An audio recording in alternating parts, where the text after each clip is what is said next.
Welcome to Fast Effect Double Speed Magic the Gathering. Here we have Craig on 8-cast versus me on Cephalid Breakfast.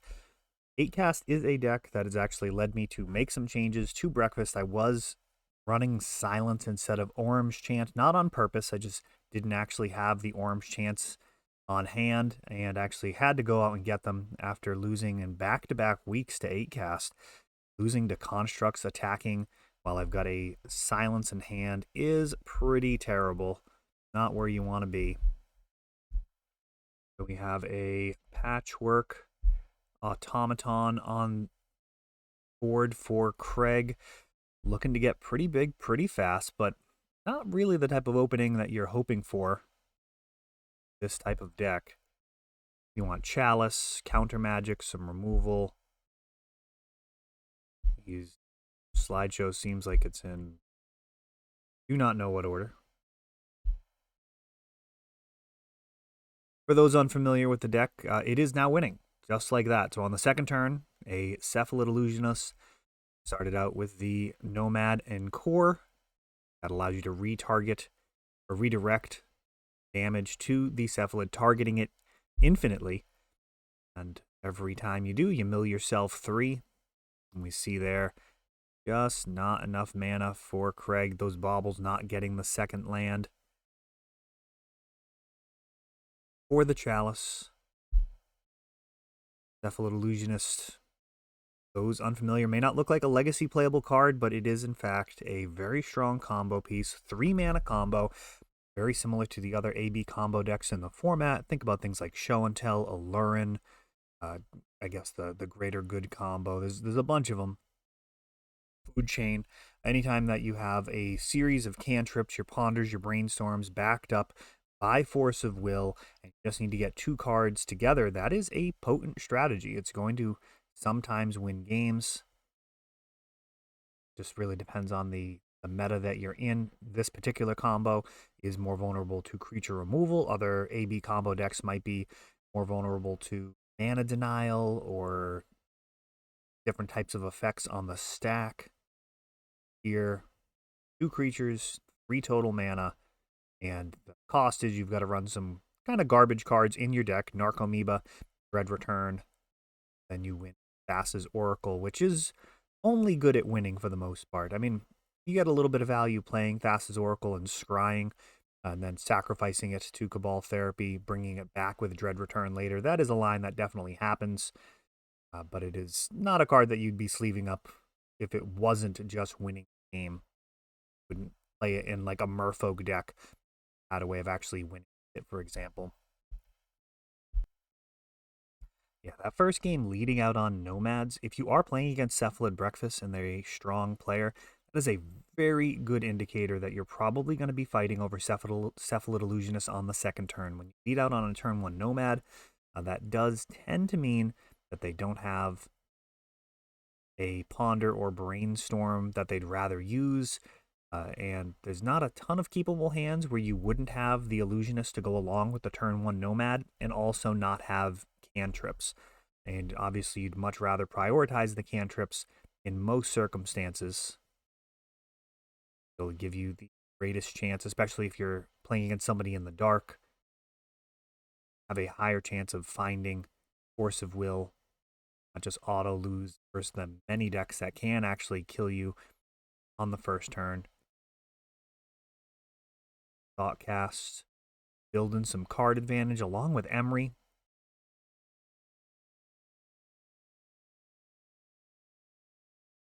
Turn 1 Shuko into a turn 2 Cephalid. Fortunately, this one, Shuko, is not able to be equipped at instant speed. This is a bit slower. Got to equip repeatedly at sorcery speed. And we see now why that's not a great thing. Dismember. Taking out the Cephalid. Oh, another Cephalid goes into the bin. Going to be 2 Cephalids left in the deck. Try and find. Dismember does its job. Not a ton of removal from 8-cast, but Dismember is a card that they can run as it gets around their own Chalice of the Void.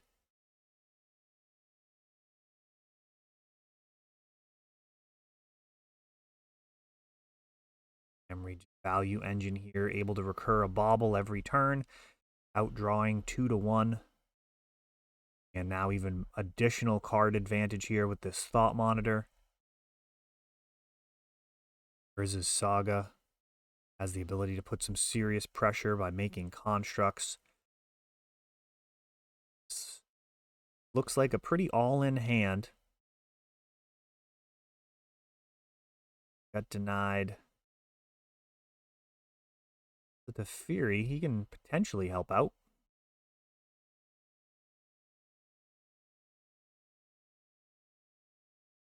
Let's see if that's best here.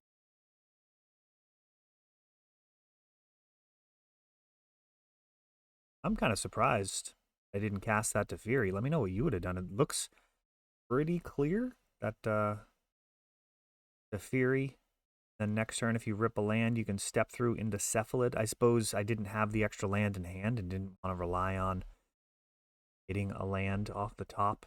Ponder apparently didn't find it. Like that land's going right to the top. So yeah, the ability to cycle step through and then play the Cephalid in the same turn. The Nomads in hand as well, meaning that a Pithing Needle off of this Urza's Saga not going to be nearly as impressive. May have Grafdigger's Cage though.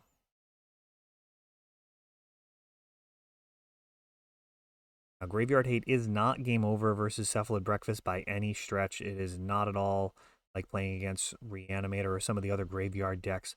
It is not a significant burden to get Thassa's Oracle into your hand and then just cast it from hand for 2 mana.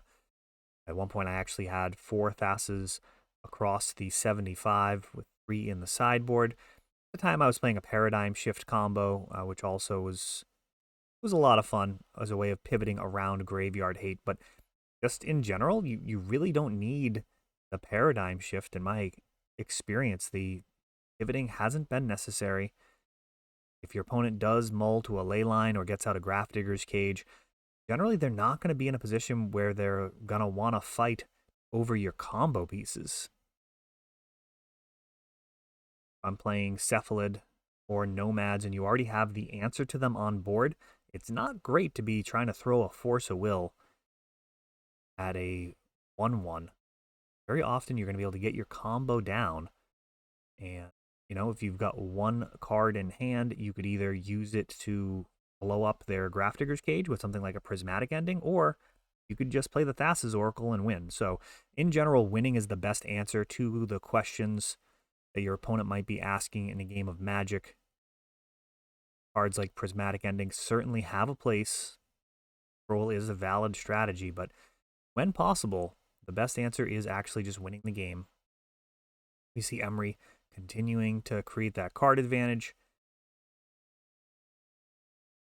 See some Urza's Sagas causing problems very soon.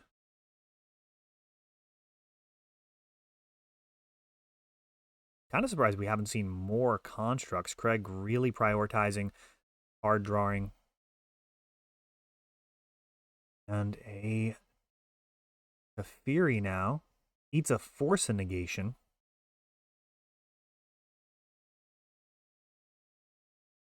A hard cast Force of Negation.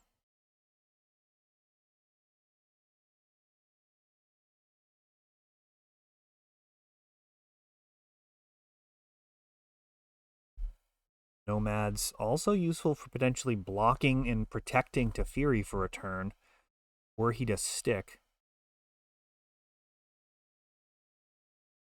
He's just an incredibly strong card. There is an argument for running multiple copies in Breakfast. It's an answer to problem permanence. If it shows up onto an empty board, it's essentially game over. That ticking time bomb of an ultimate, that -3 to draw card. If you ever draw 2 cards off of Teferi, I feel like the game should be some type of mercy rule. Generally just going to be a wrap. Grabbing the 3rd Cephalid, just 1 left in the deck. Got a hard cast Force. Shutting down the Squiddy Boy. Not looking great. Swords of Plowshares takes out Emery. With just one Cephalid left. Swinging for 2.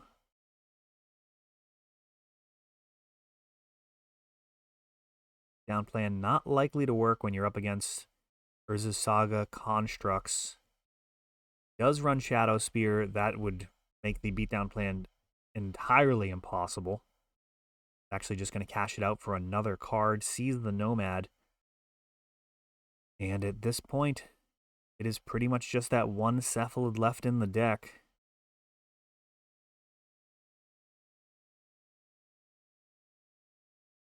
Emery doesn't mill anything interesting, but there's already plenty of good stuff in the bin to get back. Bot Monitor turns sideways the following turn. This Construct can get in on the violence. And that's about as good a draw as you can hope for. Brainstorm. I can find a Cephalid Illusionist or a Step Through. That is none of those cards.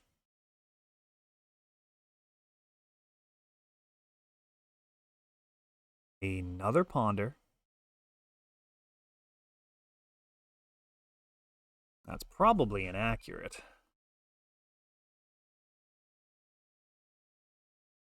Pondering directly after that Brainstorm's a little underwhelming. That through.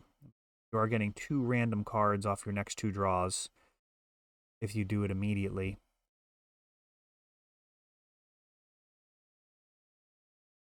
Otherwise, your Ponder sees too deep beneath your Brainstorm. Get your shuffle and draw.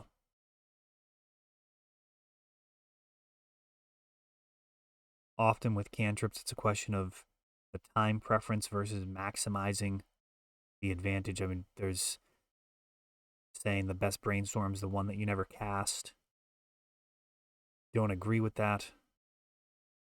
That is a sentiment that is held by some players, that the longer you wait, use the Brainstorm, the better it is. You have the more cards to be able to put away.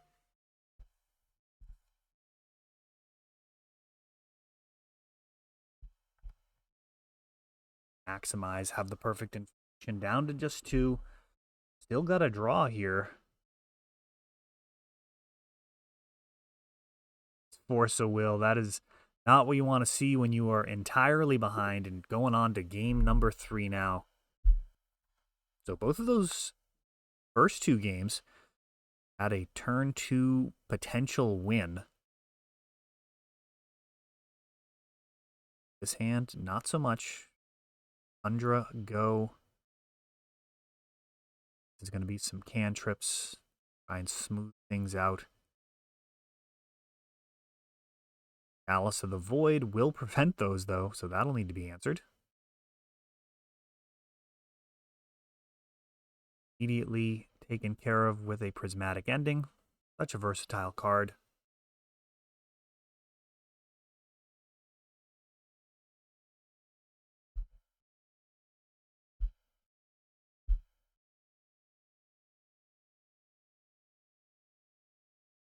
Previously utilized cards. This slide shows a bit of a mess this go around. Urza's Saga. Don't generally want to be the worst Urza's Saga deck.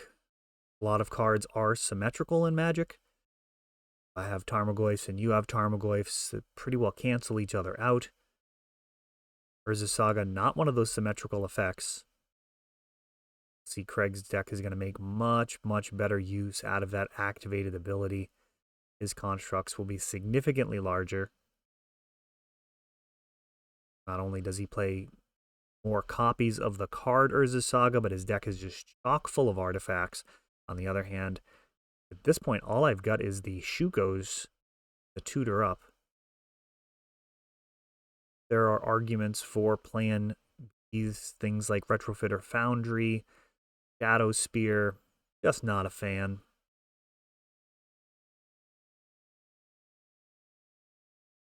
I have won a few games with constructs and a Shuko. It is 7 points of damage from a land.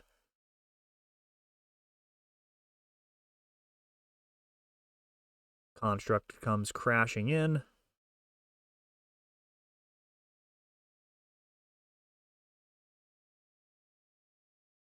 Yep, just 5 damage. Actually, a little surprised he didn't just make another construct. It would be another point of damage.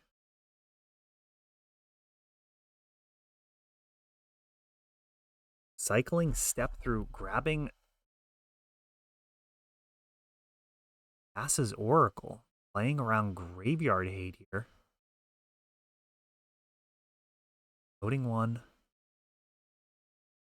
Getting the Shuko.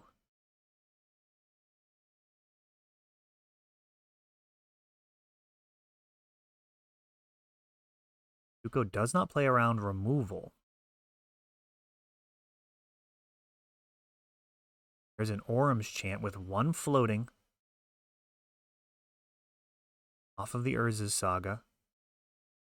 That resolves. Craig's not going to be able to play any spells this turn. Forces the Chant. Another Chant in hand. Potentially lethal next turn. Just with the constructs on board.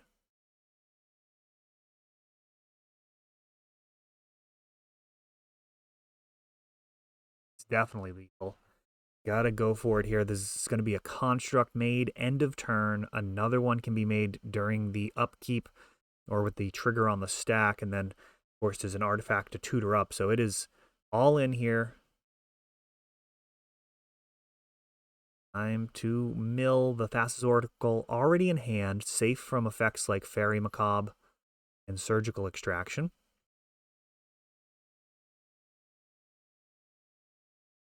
Just a matter of getting some Cabal therapies into the graveyard. Assuming that they're still in the list, I'm actually not sure how I would sideboard in this matchup. I may actually cut Cabal therapy because it gets countered so easily by Chalice. But there it is, Thassa's Oracle. That is a wrap. A really hard-fought match. That one actually went quite a distance. 2 powerful decks.